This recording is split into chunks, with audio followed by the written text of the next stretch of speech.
नमस्कार श्रोता बंधुरा मिस माइंड ऑडियो चैनेले आपनादेर सकलके स्वागत। आज के এই ভিডিওটাতে যেটা নিয়ে আমি কথা বলবো সেটা হচ্ছে ফলহারিণী কালিকা পূজা। এই ফলহারিণী কালিকা পূজা কি এবং ঠাকুর শ্রী রামকৃষ্ণ দেবের সাথে কালিকা এই ফলহারিণী কালী পূজার কি সম্বন্ধ এবং তার মাহাত্ম্যটাই বা কি, যে আজও বিভিন্ন রামকৃষ্ণ মঠ ও মিশনে মহাসাড়ম্বরে এই ফলহারিণী কালিকা পূজা পালন করা হয়। রামকৃষ্ণ মঠ মিশনে অন্যান্য পূজা পাঠও হয়, সেখানে দীপান্বিতা কালী পূজাও যেরকম হয়, কিন্তু তার সাথে বিশেষ করে এই ফলহারিণী কালিকা পূজা হয়। কেন হয় এবং তার পিছনের ইতিহাস আমাদের মধ্যে হয়তো অনেকেরই জানা, আবার কারোর কিছুটা অজানা থাকে। এই যে যেরকম আমরা অনেক কিছু জানা সত্ত্বেও সৎ গ্রন্থ পাঠ করি, ভাগবত পাঠ করি, কারণ এগুলো আমাদের আধ্যাত্মিক কৃত্য। এইগুলো করলে মনের ময়লা চলে যায়। আমরা জেনে শুনেও বারবার ঠাকুর শ্রী রামকৃষ্ণ দেবের কথামৃত পাঠ করি, আমরা লীলা প্রসঙ্গ পাঠ করি, আমরা চৈতন্য চরিতামৃত পড়ি, কারণ এগুলো মনের ময়লা কাটিয়ে দিয়ে তার দিকে টেনে নিয়ে যায়। সেই জন্যই আমরা জানা সত্ত্বেও চলুন আরেকবার এই ফলহারিণী কালিকা পুজোর মাহাত্ম্য একটু স্মরণ মনন করি। প্রথমেই বলি এই ফলহারিণী কালিকা পূজা কি। আমাদের বঙ্গদেশে মা কালী হচ্ছেন প্রথম এবং প্রধান আরাধ্যা দেবী, এবং এটা বিশ্বাস করা হয় মানুষ সারা জীবন যা কর্ম করে সেই সমস্ত কর্মের ফল দান করেন মা কালিকা। মা কালী হচ্ছেন শক্তির এক অপর রূপ। শক্তি বিভিন্ন রূপে আমাদের সম্মুখে এসেছেন, সেরকমই আমরা এই মা কালীকে এক শক্তির রূপ হিসেবে মানি। বঙ্গদেশের পঞ্জিকা অনুযায়ী প্রত্যেকটি অমাবস্যার নির্দিষ্ট নাম আছে এবং তার মাহাত্ম্যও আলাদা। যেরকম কার্তিক মাসে দীপান্বিতা কালী পূজা, মৌনী অমাবস্যা আছে, আবার রটন্তী কালী পূজাও আছে, যদিও সেটি চতুর্দশীতে করা হয়। সেরকমই এই জ্যৈষ্ঠ মাসে হয় ফলহারিণী অমাবস্যা তিথিতে ফলহারিণী কালিকা পূজা। ফলহারিণী কালিকা পূজার ব্যাখ্যা কিন্তু অনেক রকম। একটা ব্যাখ্যা যদি আমরা দেখি যে আমাদের দেশ গ্রীষ্মপ্রধান দেশ, এই বৈশাখ জ্যৈষ্ঠ মাসে প্রচুর ফল মাতা ধরিত্রী আমাদের উপহার দেন। আম, কাঁঠাল, লিচু, পেয়ারা, জাম, কলা প্রভৃতি নানা রকম মৌসুমি ফল কিন্তু এই সময়তেই পাওয়া যায়।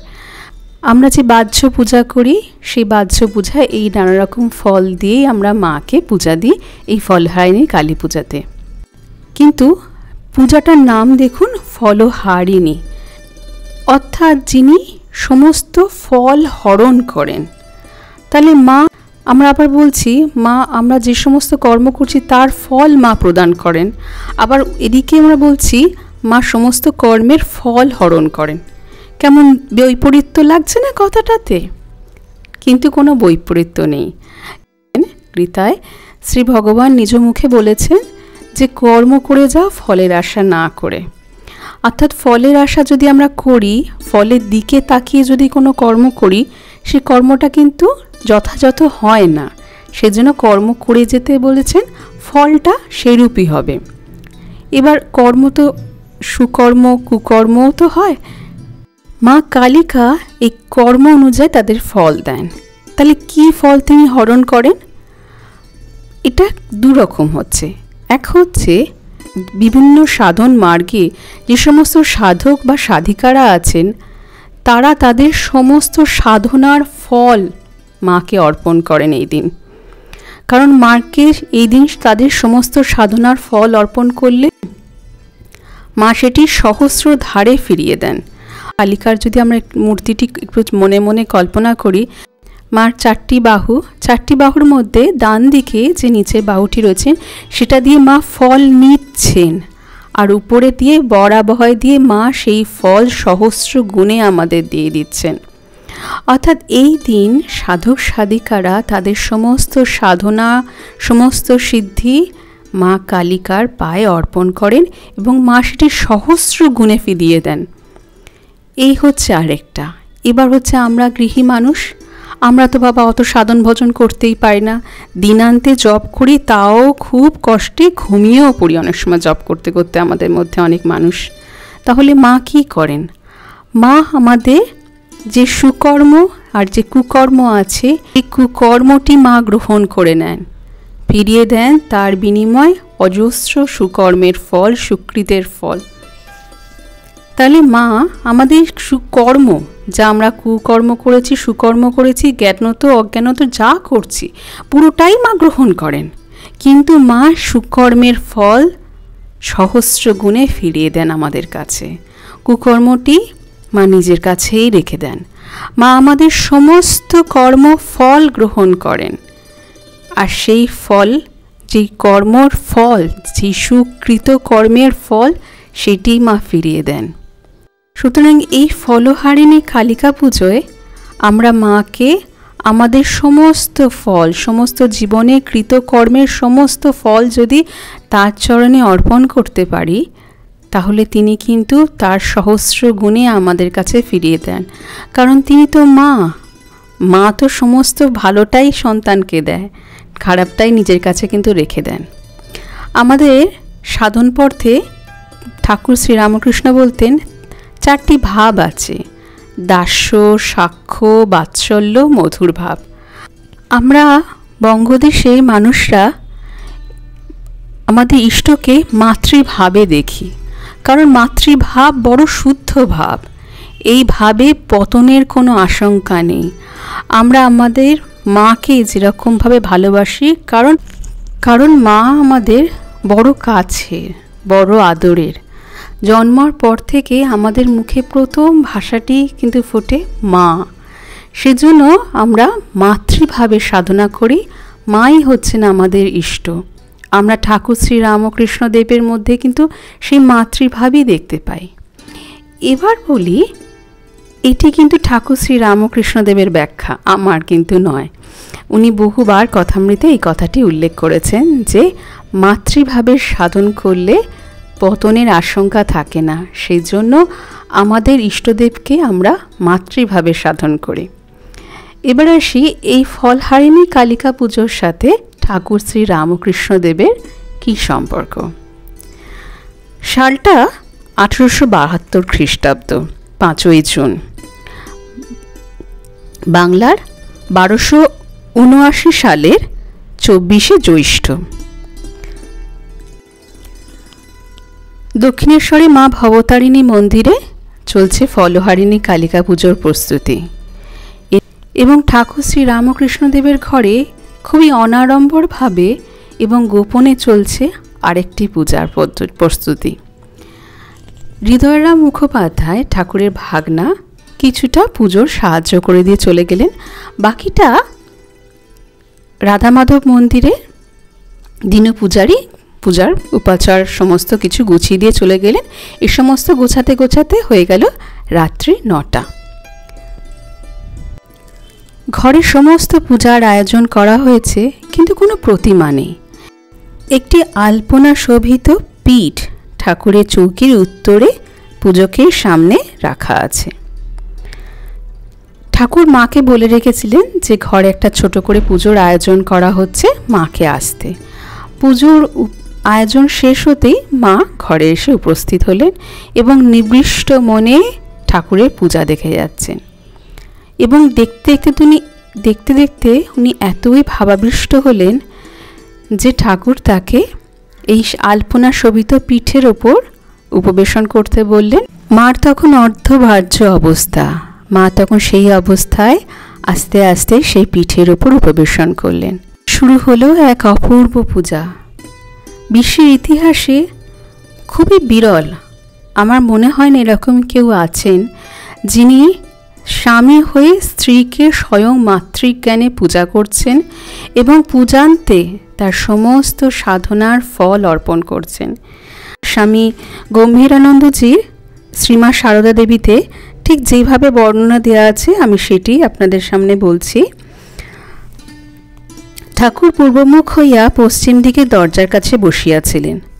মন্ত্রোচ্চারণ সহকারে পূজা দ্রব্য সকল শোধনের পর তিনি যথাবিধি পূর্বকৃত্য শেষ করিলেন এবং শ্রীমাকে নির্দিষ্ট পীঠে উপবেশনের জন্য ইঙ্গিত করিলেন। পূজা দেখিতে দেখিতে মাতা ঠাকুরানী অর্ধবাহ্যদশা উপস্থিত হইয়াছিল। সুতরাং কেন কি করিতেছেন ইত্যাদি না ভাবিয়া তিনি মন্ত্রমুগ্ধার ন্যায় পশ্চিমাস্য হইয়া ঠাকুরের সম্মুখস্থ পীঠে উপবেশন করিলেন। তখন মন্ত্রপুত কলসের জল লইয়া ঠাকুর বারংবার শ্রীমায়ের অভিষেক করিলেন। তারপর তাহাকে মন্ত্র শ্রবণ করাইয়া প্রার্থনা মন্ত্র উচ্চারণ করিলেন। বলিলেন, হে বালে, হে সর্বশক্তির অধীশ্বরী, মা তো ত্রিপুর সুন্দরী, সিদ্ধিদ্বার উন্মুক্ত করো। ইহার শরীর মনকে পবিত্র করিয়া ইহাতে আবির্ভূতা হইয়া সর্বকল্যাণ সাধন করো। পরে তিনি মাতা ঠাকুরানীর অঙ্গে মন্ত্র সকলে যথাবিধি বিন্যাস করিয়া সাক্ষাৎ দেবী জ্ঞানে তাহাকে ষোড়শোপচারে পূজা করিলেন। অতএব ঠাকুর মাকে অর্থাৎ নিজের স্ত্রীকে মাতৃজ্ঞানে, অর্থাৎ শুধুমাত্র মাতৃজ্ঞানে নয়, জগৎ মাতৃকা জ্ঞানে পুজো করলেন এবং পূজান্তে ঠাকুর কী বলে প্রণাম করলেন? হে সর্বমঙ্গলের মঙ্গল্য স্বরূপে, হে সর্বকর্ম নিষ্পন্নকারিণী, হে শরণদায়িনী ত্রিনয়নী শিবগেহিনী গৌরী, হে নারায়ণী, তোমাকে প্রণাম করি। এবং তিনি মায়ের কাছে তার জপের মালা, সমস্ত সাধনার ফল উনি অর্পণ করলেন এবং অর্পণ করলে মাকে এই ভবিষ্যতের যে কাণ্ডারি হবেন মা, যে রামকৃষ্ণর সঙ্গে, সেটার জন্য একদম উপযুক্ত করে দিয়ে গেলেন। মা যেরকম ভবিষ্যতে বলতেন যে ঠাকুর নিয়েছিলেন বেছে বেছে, আমার জন্য রেখে গেছিলেন পিঁপড়ের সার। মা কিন্তু তার দরজায় কেউ মা বলে এসে দাঁড়ালে কাউকে ফেরাতেন না, কাউকে না, দীক্ষার জন্য কাউকে উনি ফেরাতেন না। সে অবাঙালি ভাষী মানুষ হোক, মা তার ভাষা বোঝে না, তাতেও তিনি মা তাকে দীক্ষা দিতেন, তার কৃপা করতেন। মায়ের কৃপা থেকে কেউ বঞ্চিত হতো না। মা খালি বলতেন, মা বলে ডাকলে আমি যে তাকে ফেরাতে পারিনি। এই হচ্ছেন মা। মায়ের একটাই উপমা, তিনি মা। এবং মা সর্বদা বলতেন যে তোমার আর কেউ না থাকুক, সদা সর্বদার তরে জানবে তোমার একজন মা আছেন। অর্থাৎ সেই দিনের সেই যে ষোড়শী পূজা, এই ফলহারিণী কালিকা পূজার দিনই ঠাকুর মাকে ষোড়শোপচারে পূজা করেছিলেন, সেই জন্য এটির নাম ষোড়শী পূজা।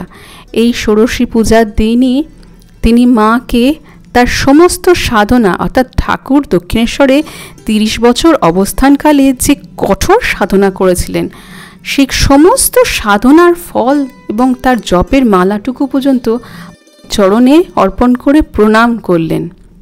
মা যে নিজ স্বরূপ ভুলেছিল, সেই মাকে তার নিজ স্বরূপে উনি মনে করিয়ে দিলেন। ইতিহাসে ঘটল এক অপূর্ব বিরল ঘটনা। আজও এই ঘটনাটিকে সাক্ষী রেখে বিভিন্ন রামকৃষ্ণ মঠ মিশনে, বিভিন্ন কেন সমগ্র রামকৃষ্ণ মঠ মিশনে দেশে বিদেশে সর্বত্র এই ষোড়শী পূজা করা হয়। আপনাদের আমি এই ভিডিওটি একটি ছবি শেয়ার করছি, দেখুন। এখানে বেলুড়ে কিন্তু ঠাকুরের ছবির পাশে মা ভবতারিণীর ছবি রেখে সেখানে কিন্তু ষোড়শী পূজা করা হয়। জয়রামবাটিতে মার মূর্তিতেই ষোড়শী পূজা করা হয়। মা তো সাক্ষাৎ জগদম্বা। অর্থাৎ মাকে কিন্তু কিছু সাধনা করতে হলো না। দেখুন, সাধনা বিনাই ঠাকুরের সমস্ত সাধনার ফল মা কিন্তু গ্রহণ করলেন এবং কৃপা করলেন। ঠাকুর কি কৃপা করে গেছেন, ঠাকুরের থেকে অগুন্তি লক্ষ বৈশী মা কৃপা করে গেছেন সকলের ওপর এবং এখনও কৃপা করে যাচ্ছেন। তার কৃপা আমাদের এখনও ঠাকুরমুখী করে রেখে দিয়েছেন। তিনি ধরে রেখে দিয়েছেন আমাদের ঠাকুরের দিকে। তিনি যদি ছেড়ে দিতেন তাহলে কোথায় আমরা ভেসে যেতাম। এই হচ্ছে ফলহারিণী কালিকা পুজোর মাহাত্ম্য। এবছর অর্থাৎ 2024 সালে 5ই জুন বুধবার সন্ধ্যে 7:15 থেকে কালিকা পূজার তিথি, ফলহারিণী কালিকা পূজার তিথি, এবং পরের দিন বৃহস্পতিবার 5:53 এই তিথি ছেড়ে যাচ্ছে। আমরা আসুন এই দিন যে যেরকমভাবে পারি বাড়িতে কালী পুজোর আয়োজন না করলেও মার সম্মুখে হাত জোর করে একবারটি সর্বান্তকরণে মা বলে যেন ডাকি তাকে। তোমার আশীর্বাদে যেন ঠাকুরকে আমরা একটু ভালোবাসতে পারি, এইটুকুই আমাদের প্রার্থনা থাকুক।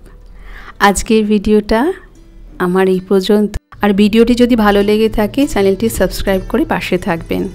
আসবো আবার নতুন কোনো ভিডিও নিয়ে। ততদিন নমস্কার, ধন্যবাদ।